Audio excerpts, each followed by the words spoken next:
silangan ng Metro Manila, matatagpuan ang lalawigan ng Rizal. Bahagi ng rehiyon ng Calabarzon o Region 4A ang probinsyang ito.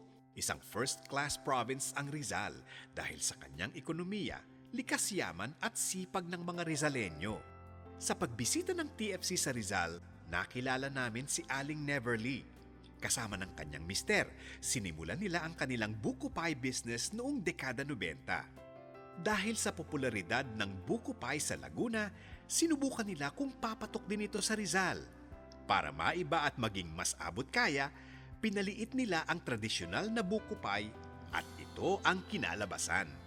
Mini version ng original, 12 pesos lang kada piraso at 100 pesos naman kung bibilhin ng isang box. Mas maliit man, hindi naman nabawasan ng sarap. Kaya naman, hindi nawawalan ng suki si Aling Neverly.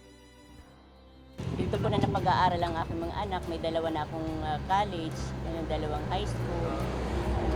Tapos, inaano ko pa rin na sana magtuloy-tuloy pa rin ang aming sana tangkilikin pa rin. Dahil 8 pesos lang kada isang buko, kaya nilang bumili ng 400 buko kada isang araw. Sapat na ito para makagawa sila ng 50 kahon ng mini buko pie. At kung may matira, ginagawa nila itong buko juice. Sa malamig din kasi ang sideline business ng mag-asawa. Ayon kay Aling Neverly, 100,000 pesos ang initial investment sa negosyong ito. Kailangan kasing bumili ng oven at iba pang mga gamit. Pero kung meron na kayo nito, 5,000 pesos lang per week ang capital.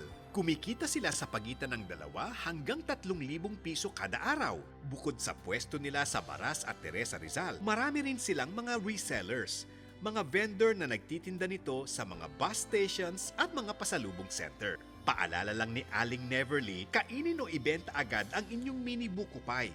Dahil walang preservatives, 2 araw lang mapapanis na ito kung hindi ilalagay sa refrigerator.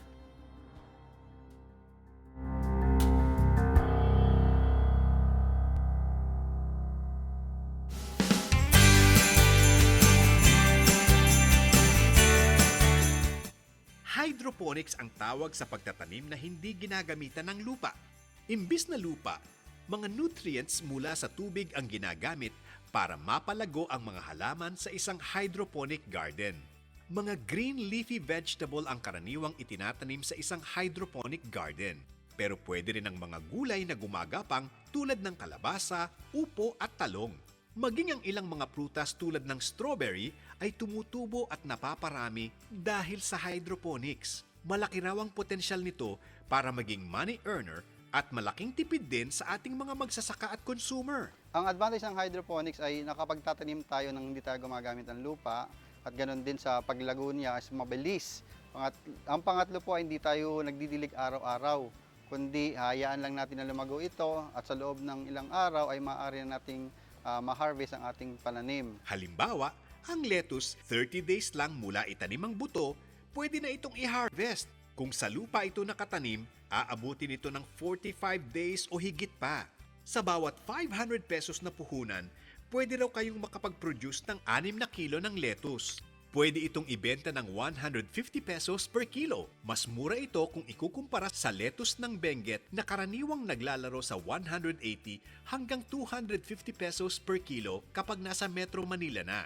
Sa sistema ni Engineer Testa, hindi na kailangan ng air pump at kuryente. Mga recycled material lang tulad ng styrofoam box, cups at plastic wrapper ang inyong kailangan. Pwede ring gamitin ng scrap metals o kahoy para sa inyong homemade greenhouse. Tulad ng kanyang ginagawa sa kanilang demo garden sa tahanang walang hagdanan sa Cainta, Rizal. Simple lang ang procedure sa paggawa ng inyong hydroponic garden. Una, bubutasan ng styro box at cups. Tapos, lalagyan ng coco coir ang cups. Ito ang hahawak sa germinated seed. Kasunod nito, lalagyan ng plastic cover ang styro box para maging watertight.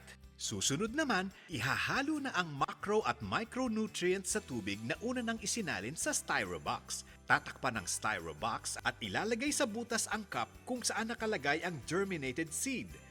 Dapat kalahati ng cup ay nakalubog sa tubig para maabot ang paanan ng pausbong na halaman. Sa hydroponic gardening, sa loob lang ng isang buwan ay kaya niyong kumita ng doble o triple mula sa inyong pinuhunan.